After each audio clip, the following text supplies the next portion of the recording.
Quiz and ഫാക്സിൻ്റെ പുതിയൊരു വീഡിയോയിലേക്ക് എല്ലാവർക്കും സ്വാഗതം. 2026 ശാസ്ത്രമേളയുമായി ബന്ധപ്പെട്ട് ശാസ്ത്ര ക്വിസ് മത്സരത്തിൽ ചോദിക്കുന്ന ഏറ്റവും പ്രധാനപ്പെട്ട ചോദ്യങ്ങളാണ് ഇന്നത്തെ ഈ ഒരു വീഡിയോയിലൂടെ നമ്മൾ നോക്കാൻ പോകുന്നത്. നമുക്കുടൻ തന്നെ വീഡിയോയിലേക്ക് കടക്കാം. അതുപോലെ തന്നെ എല്ലാ വീഡിയോയിലും നമ്മൾ കൊടുക്കുന്നത് പോലെയുള്ള ഒരു ബോണസ് ക്വസ്റ്റ്യൻ ഈ വീഡിയോയുടെ അവസാനം നൽകിയിട്ടുണ്ട്. എല്ലാവരും വീഡിയോ അവസാനം വരെ കണ്ട് ബോണസ് ക്വസ്റ്റ്യൻ്റെ ഉത്തരം കമൻറ്റ് ബോക്സിൽ രേഖപ്പെടുത്തുക. അതിലെ വിന്നേഴ്സിനെ നമ്മൾ അടുത്ത വീഡിയോയിൽ പ്രഖ്യാപിക്കുന്നതാണ്.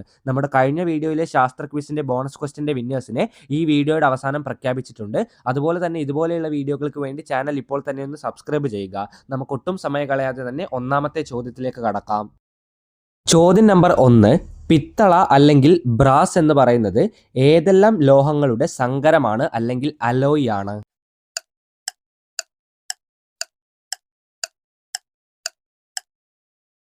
ഉത്തരം ചെമ്പും സിങ്കും. അതായത് ചെമ്പെന്ന് ഉദ്ദേശിക്കുന്നത് കോപ്പറാണ്.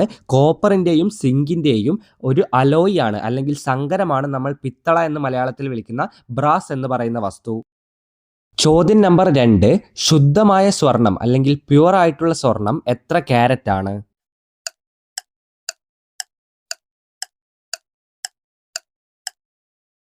ശുദ്ധമായിട്ടുള്ള സ്വർണം അല്ലെങ്കിൽ പ്യുവർ ആയിട്ടുള്ള ഗോൾഡ് 24 ക്യാരറ്റ് ആണ്. നിങ്ങൾ പരസ്യങ്ങളിലൊക്കെ കണ്ടിട്ടുണ്ടാവും 24 ക്യാരറ്റ് ഗോൾഡ് എന്ന് പറയുന്നത്. അതായത് പ്യുവറസ്റ്റ് ആയിട്ടുള്ള സ്വർണം എന്നാണ് അവർ ഉദ്ദേശിക്കുന്നത്. അടുത്ത ചോദ്യം, പ്രകൃതിയിലെ ഏറ്റവും സാന്ദ്രത കുറഞ്ഞ ലോഹം ഏതാണ്? ഏറ്റവും ഡെൻസിറ്റി കുറഞ്ഞ മെറ്റൽ ഏത്?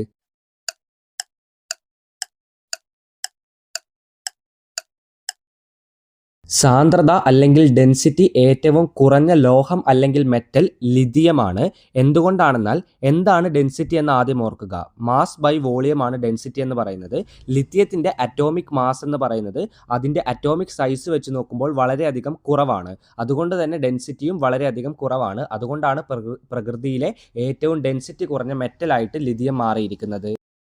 അടുത്ത പ്രധാനപ്പെട്ട ചോദ്യം, രക്തഗ്രൂപ്പുകൾ കണ്ടെത്തിയ ശാസ്ത്രജ്ഞൻ ആരാണ്? ബ്ലഡ് ഗ്രൂപ്പുകൾ കണ്ടെത്തിയ സയന്റിസ്റ്റ് ആര്?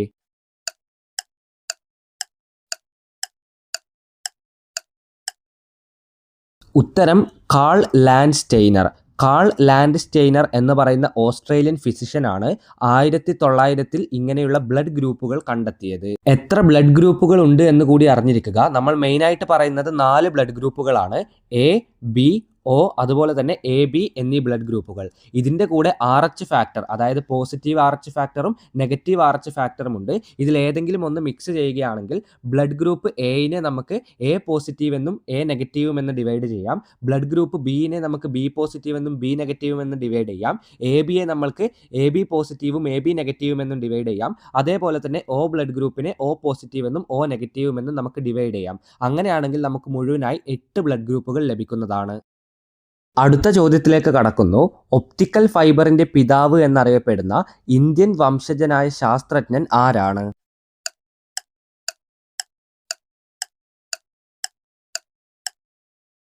ഉത്തരം നരീന്ദർ സിംഗ് കബാനി. അതായത് ഒപ്റ്റിക്കൽ ഫൈബറിന്റെ പിതാവ് എന്നറിയപ്പെടുന്ന ഇന്ത്യൻ വംശജനായ ശാസ്ത്രജ്ഞൻ ആരാണ്? ഉത്തരം നരീന്ദർ സിംഗ് കബാനി. അടുത്ത ചോദ്യം, CuSO4 എന്നറിയപ്പെടുന്ന കോപ്പർ സൾഫേറ്റിന്റെ ലായനി അല്ലെങ്കിൽ ലിക്വിഡ് ഫോം ഏത് നിറത്തിലാണ് കാണാൻ സാധിക്കുന്നത്?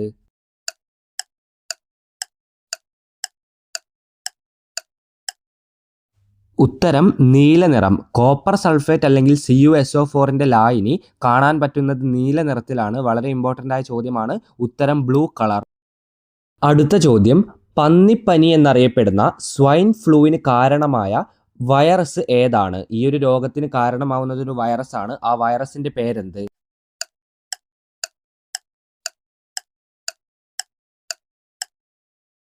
ഉത്തരം H1N1 വൈറസ്. H1N1 എന്ന വൈറസ് ആണ് പന്നിപ്പനി അല്ലെങ്കിൽ ഇംഗ്ലീഷിൽ സ്വൈൻ ഫ്ലൂ എന്ന് വിളിക്കുന്ന രോഗത്തിന് കാരണമായ വൈറസ്. ഉത്തരം H1N1 വൈറസ്. അടുത്ത ചോദ്യത്തിലേക്ക് കടക്കുന്നു. വളരെ പ്രധാനപ്പെട്ട ഒരു ചോദ്യമാണ്.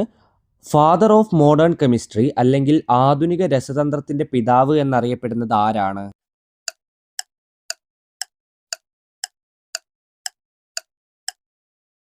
ഉത്തരം ആൻഡോയിൻ ലാവോയിസർ. ആൻഡോയിൻ ലാവോയിസർ ആണ് ആധുനിക രസതന്ത്രത്തിൻ്റെ പിതാവ് അല്ലെങ്കിൽ ഫാദർ ഓഫ് മോഡേൺ കെമിസ്ട്രി എന്നറിയപ്പെടുന്നത്. ഇതോടൊപ്പം നമ്മൾ അഡീഷണൽ ഇൻഫർമേഷൻ പോലെ 3 പ്രധാനപ്പെട്ട ചോദ്യങ്ങൾ കൂടി പഠിക്കുകയാണ്. ഒന്നാമത്തേത് ഫാദർ ഓഫ് കെമിസ്ട്രി അല്ലെങ്കിൽ കെമിക്കൽ ഫിസിക്സ് എന്നറിയപ്പെടുന്നത് റോബർട്ട് ബോയ്ലി ആണ്. ഈ റോബർട്ട് ബോയ്ലിയുടെ ബോയിൽസ് ലോ ഒക്കെ നിങ്ങൾ പഠിച്ചിട്ടുണ്ടാവും. അതുപോലെ തന്നെ father of modern atomic theory എന്നറിയപ്പെടുന്നത് ജോൺ ഡാൽട്ടൺ ആണ്. അതുപോലെ തന്നെ ഫാദർ ഓഫ് പീരിയോഡിക് ടേബിൾ, വളരെ ഇമ്പോർട്ടൻ്റ് ആണ് ഈ ചോദ്യം. പീരിയോഡിക് ടേബിളിൻ്റെ പിതാവ് എന്നറിയപ്പെടുന്നത് ഡിമിത്രി മെൻഡലീവ്. ഈ 3 അഡീഷണൽ ഇൻഫർമേഷനും ഈ പറഞ്ഞ ചോദ്യത്തിൻ്റെ ഉത്തരവും ഓർത്തിരിക്കുക. വളരെ പ്രധാനപ്പെട്ട കെമിസ്ട്രിയിലെ ചോദ്യങ്ങളാണ്. അടുത്തത് കുറച്ച് ഈസിയായ ചോദ്യമാണ്. മനുഷ്യ ശരീരത്തിലെ ഏറ്റവും നീളം കൂടിയ അസ്ഥി അല്ലെങ്കിൽ നീളം കൂടിയ ബോൺ ഏതാണ്?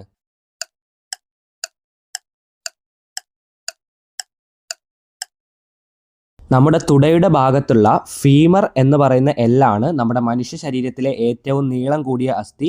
ഉത്തരം ഫീമർ അല്ലെങ്കിൽ തുടയെല്ല്.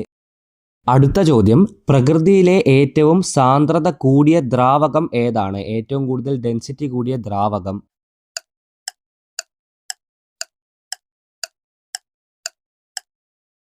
ഉത്തരം മെർക്കുറി. പ്രകൃതിയിലെ ഏറ്റവും സാന്ദ്രത കൂടിയ ദ്രാവകമാണ് മെർക്കുറി. ഉത്തരം മെർക്കുറി. അടുത്ത ചോദ്യം പ്രധാനപ്പെട്ടതാണ്. മാർഷ് ഗ്യാസ് അല്ലെങ്കിൽ ചതുപ്പ് വാതകം എന്നറിയപ്പെടുന്നത് ഏത് വാതകമാണ്?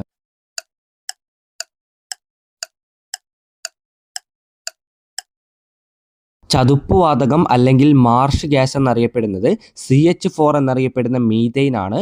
ഉത്തരം മീഥെയ്ൻ. അടുത്ത ചോദ്യം, വിനാഗിരിയിൽ അടങ്ങിയിരിക്കുന്ന ആസിഡ് ഏതാണ്? വിനെഗറിൽ അടങ്ങിയിരിക്കുന്ന ആസിഡ് ഏത്?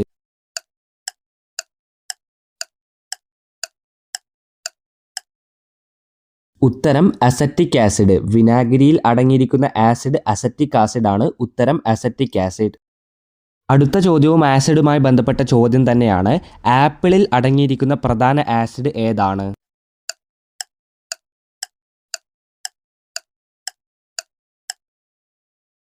ആപ്പിളിൽ അടങ്ങിയിരിക്കുന്ന പ്രധാന ആസിഡ് മാലിക് ആസിഡ് ആണ്. ഉത്തരം മാലിക് ആസിഡ്. ആപ്പിളിൻ്റെ കാര്യം മാത്രം നിങ്ങൾ പഠിച്ചാൽ പോരാ, പ്രധാനപ്പെട്ട പഴങ്ങളുടെ അതായത് പ്രധാനപ്പെട്ട ഫ്രൂട്ട്സിൻ്റെ ഒക്കെ പഠിക്കേണ്ടതുണ്ട്.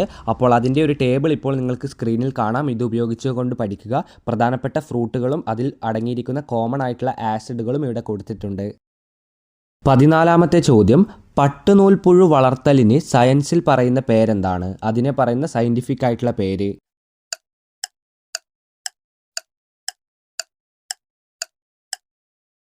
ഉത്തരം സെറികൾച്ചർ. പട്ടുനൂൽപ്പുഴു വളർത്തലിന് ഇംഗ്ലീഷിൽ പറയുന്ന സയൻറ്റിഫിക് ആയിട്ടുള്ള പേര് സെറികൾച്ചർ എന്നാണ്. അതുപോലെ തന്നെ മത്സ്യകൃഷിക്ക് പറയുന്ന പേര് പിസികൾച്ചർ എന്നും പക്ഷി വളർത്തലിന് പൗൾട്രി ഫാമിംഗ് എന്നൊക്കെയാണ് പറയുന്നത്. അതുപോലെ ഒരു ടേബിൾ, നേരത്തെ പറഞ്ഞതുപോലെയുള്ള ഒരു ടേബിൾ ഇവിടെയും കൊടുത്തിട്ടുണ്ട്. വ്യത്യസ്തമായിട്ടുള്ള കോമൺ കൾട്ടിവേഷനും അതിനെ പറയുന്ന സയൻറ്റിഫിക് ആയിട്ടുള്ള ടേമുമാണ് ഇവിടെ കൊടുത്തിരിക്കുന്നത്. ഏറ്റവും പ്രധാനപ്പെട്ട കാര്യങ്ങളാണ് കൊടുത്തിരിക്കുന്നത്. അതുകൊണ്ട് വായിച്ച് പഠിക്കുക. അടുത്ത ചോദ്യത്തിലേക്ക് കടക്കുന്നതിന് മുമ്പ് ക്വിസ് ആൻഡ് ഫാക്ട്സിൻ്റെ വാട്സപ്പ് ഗ്രൂപ്പിനെ പരിചയപ്പെടുത്തുകയാണ്. നമ്മൾ അപ്ലോഡ് ചെയ്യുന്ന എല്ലാ ചോദ്യങ്ങളും ഉത്തരങ്ങളും നിങ്ങൾക്ക് വായിച്ച് പഠിക്കാൻ രീതിയിൽ എളുപ്പമുള്ള രീതിയിൽ PDF ആയി ലഭിക്കണമെങ്കിൽ നമ്മുടെ വാട്സപ്പ് ഗ്രൂപ്പിൽ ജോയിൻ ചെയ്യുക. ലിങ്ക് താഴെ ഡിസ്ക്രിപ്ഷൻ ബോക്സിൽ നൽകിയിട്ടുണ്ട്. ചോദ്യം നമ്പർ 15, ഏറ്റവും കൂടിയ താപം താങ്ങാൻ കഴിയുന്ന ലോഹം ഏതാണ്? ഏറ്റവും കൂടുതൽ ഉയർന്ന മെൽറ്റിംഗ് പോയിന്റ് ഉള്ളത് ഏത് ലോഹത്തിനാണ്?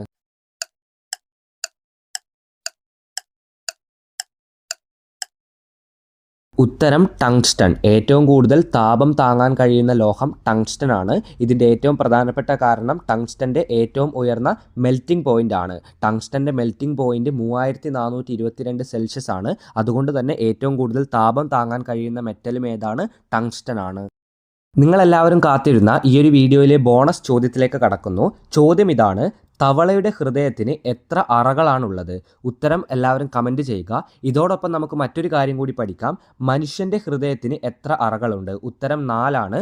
മനുഷ്യൻ്റെ ഹൃദയത്തിന് 4 അറകളാണുള്ളത്. ഇപ്പോൾ കൊടുത്തിരിക്കുന്ന ചിത്രം നോക്കി ഈ 4 അറകളെയും പറ്റി പഠിക്കുക. നമ്മുടെ മനുഷ്യ ഹൃദയത്തിന് 4 അറകളുണ്ട്. 4 അറകളുടെയും പേര് ഇതൊക്കെയാണ്: right atrium, right ventricle, left atrium, left ventricle എന്നിങ്ങനെ 4 അറകളാണ് നമ്മുടെ മനുഷ്യ ശരീരത്തിനുള്ളത്.